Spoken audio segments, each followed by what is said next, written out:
రైతు డిస్కంలో అనేక లొసుగులు జరుగుతున్నాయని అన్నారు మాజీ మంత్రి జగదీష్ రెడ్డి.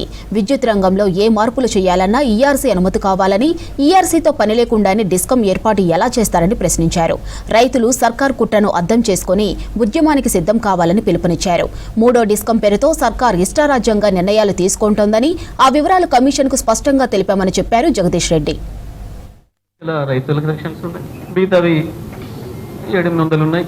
పూర్తిగా ఆస్తులు గుర్తుంటేనే కాలేదు ఇంకా, కానీ ఏదో హడావుడి, ఏదో ఫోర్స్ నెడతా ఉంది రాష్ట్ర ప్రభుత్వం. అది ఏ ఫోర్సో, దేనికి ఇంట్రెస్ట్ ఉందో దానిపైన అది రైతులు అర్థం చేసుకోవాలి, రాష్ట్ర ప్రజలు అర్థం చేసుకోవాలి. అంటే ఇది ప్రజల ప్రయోజనాల కొరకు, రైతుల ప్రయోజనాల కొరకు, ఇంకోటి ప్రయోజనాల కొరకు కాదు. దీని వెనకాల ఇంకేదో పెద్ద శక్తుల ప్రయోజనం ఉంది. డిస్కామ్ని ఏర్పాటు చేయడానికి వాళ్ళు ఏదైతే కారణం చెప్తున్నారో ఆ కారణం సహేతుకం కాదు అని చెప్పడానికే నేను ప్రయత్నం చేస్తా ఉన్నాను.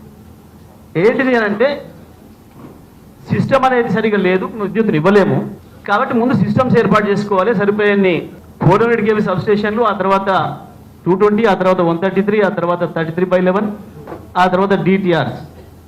థెఫ్టింగ్ అనేది ఇప్పటి వరకు రైతుల పేరు మీద పలానా వాడు చేసిండు అనేది ఒక్క థెఫ్టింగ్ కూడా పట్టుకోలేదు ఇప్పటి వరకు. 20 ఏళ్ళు, 30 ఏళ్ళు, 40 ఏళ్ళు, 50 ఏళ్ళ చరిత్రలో మొదటిసారి వింటున్నాం ఆ పదం మనం ఇవ్వాలి. Just for this creation of the new discom. దాని కొరకు సహేతుకం కానీ అది సరైన కారణాలు కావు, కానీ వాటిని చూపిస్తున్నారు అనేది నేను చెప్పాల్సిన విషయం. అసలు ఆదాయమే లేని డిస్కమ్స్ క్రియేట్ చేసి దానికి అప్లికేషన్ ఇస్తారు, ఎట్లా నడుస్తుంది? అసలు దానికి ఆదాయమే లేదు. ఆదాయం ఉన్నది ఎక్కడి నుంచి ఉన్నది? కేవలం ఒక 600-700 కనెక్షన్స్ నుంచి ఉన్నది. మీరు చెప్పే కారణం ఏది కూడా సరైనది కాదు. దీని వెనకాల ఇంకోటి ఏదో చీకటి కోణం ఉన్నది. ఆదాయం వచ్చే వాటిని సపరేట్ చేసి ఏం లేదు సార్, ప్రజలకు అర్థమయ్యే భాషలు చెప్తా.